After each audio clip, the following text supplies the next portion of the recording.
everybody. This is OVKA 2025 season race number 10. Got a guest driver in here today. This is my brother. He has not raced go-karts before. He's done, indoor and outdoor rental tracks, but this is his first ever race in an LO206, go-kart at a, club level competition. So what we did is, and prior to this video, we had a rain out date, and I missed one race because I had a big family reunion. So I think I might have to step into the time machine and put up a video for race number 7 because I seem to be missing that, and I know I attended it. But this is race 10. There won't be a video from race 8 or 9 because one was a rain out and one was I just didn't attend.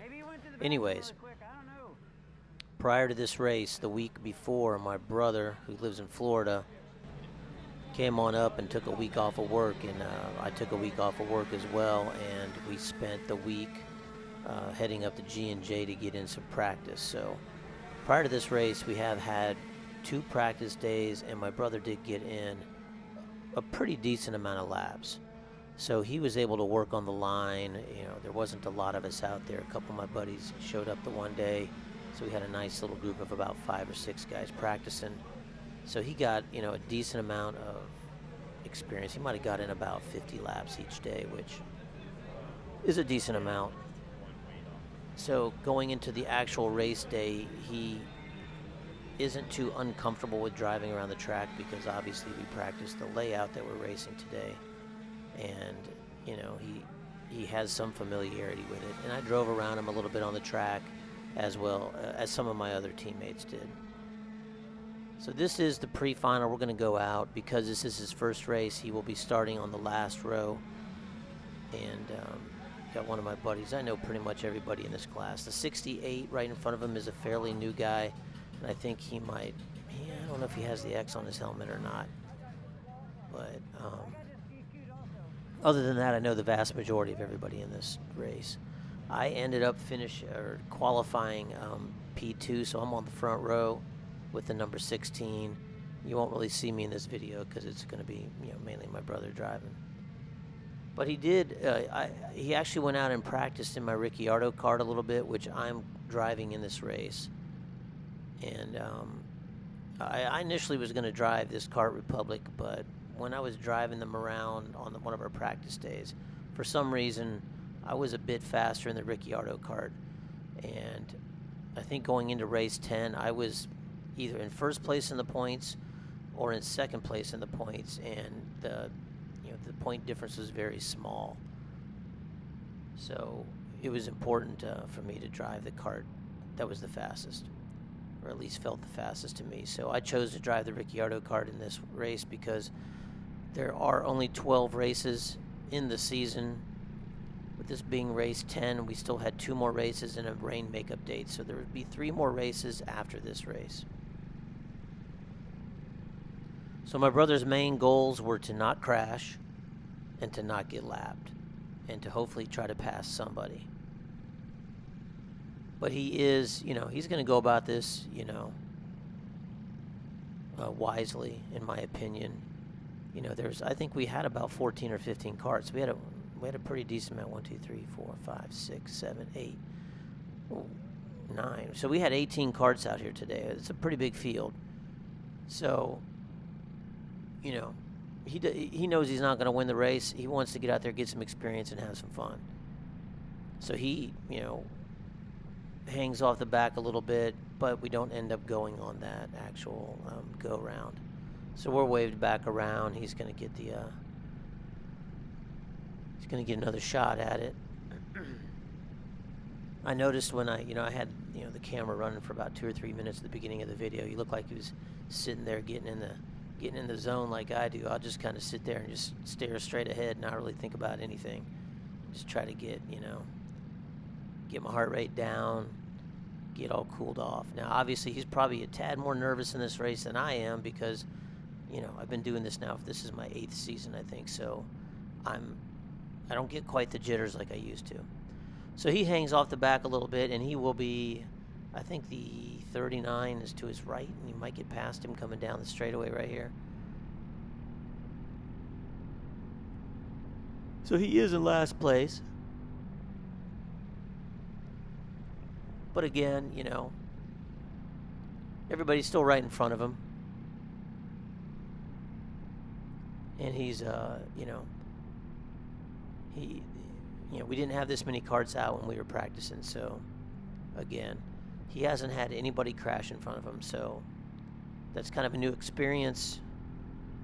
You know, I imagine his reflexes are pretty decent. He's a little bit younger than me, so I'm usually pretty good at not running into a spun out or crashed go-kart. So hopefully he's got the same, you know, reaction time as I do, or very close to it. So now his goal is, he is in last place, but he's going to try to set his sights on making the pass on the 39 right in front of him.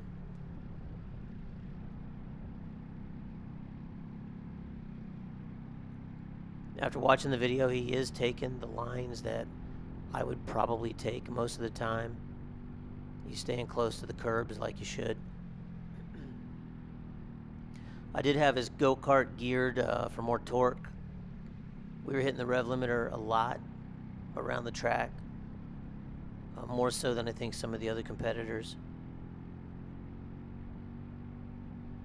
But I ran the same gear ratio and I was fast.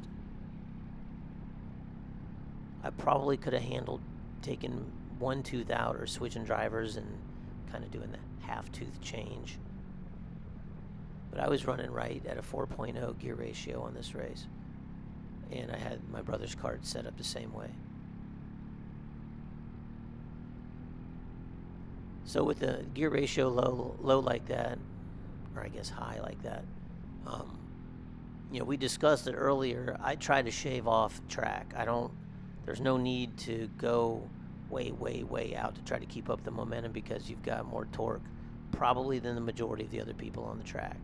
So chopping off track is generally helpful, as long as it doesn't bog the kart or bind the kart down. And it didn't seem to be doing that too much in this kart, but I don't know. My Ricciardo kart definitely seems to be more nimble around these corners and seems to roll them a little bit better.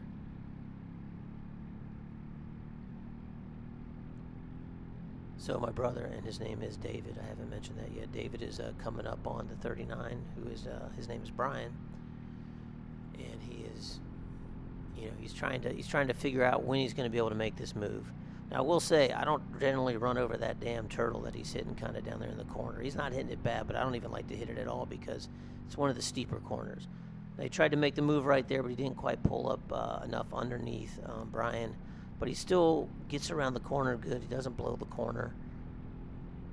He's running over the curbing about where I would run over the curbing.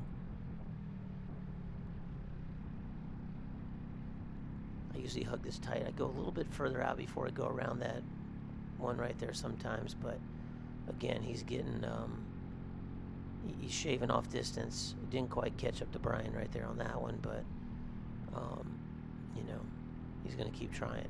Now, I noticed as I watched through the video, he was in the gas longer throughout the race, and you could tell that he was definitely going faster. And again, this is the pre-final. I won't have the video on him for the final. It's going to be on my go-kart. But by the end of the day, I will say he was within about 2 or 3 tenths of being able to hang with the pack. You know, generally there's always a little separation. You know, a couple of racing groups in a race, you'd sometimes have about 3 or 4 karts that go a little bit off the front because they're maybe 2 or 3 tenths faster. Then you generally have a decent mid-pack group, and then, you know, the mid-pack group is kind of big. Almost everybody's mid-pack after that for the most part. So he was only a couple tenths of being able to hang with those guys at the end of the day. But as you see, he was able to get underneath the 39 in that back section back there because he was keeping it tight, and I'm sure that he was geared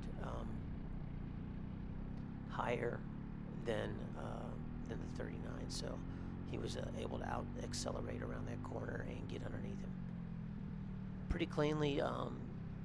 They didn't go side by side into the into the left at the end of that straightaway, which probably would have been fun for my brother because he's never done that, and most of us try to avoid that when we're racing too. So that would have been good times for him.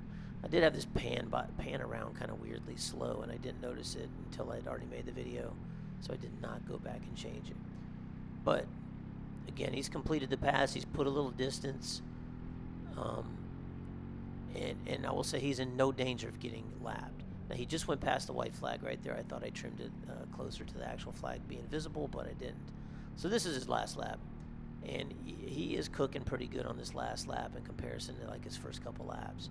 He gets super close to the grass right there, but he doesn't get in it, so that's all good there. But sometimes if you touch that grass, it's a bad news for you. But he's probably driving a little more defensive line too. I'm not sure if he knows where the 39 is. I think the 39 is not super far back, but he's not close enough to affect a pass. My brother would have to really screw something up to lose 2 or 3 seconds. So he's coming by. Boom! He made all his goals on his first race. Didn't get lapped, didn't crash, and he was able to pass somebody. He might have officially been in front of 2 people because it looked like the 64 had some kind of issue and maybe pulled off the track. So he finished in front of 2 people. Now for the final, he's still going to have to start on the back. Doesn't really matter where you finish when you're a newbie. They stick you in the back. But all was good with that race, and we will see you at the next one. He won't be on the kart with the video camera on it. I will be. I do believe there is some action in that one and a little controversy, so stay tuned. I'll have that video soon, and I'll have it explained for you. All right, bye-bye.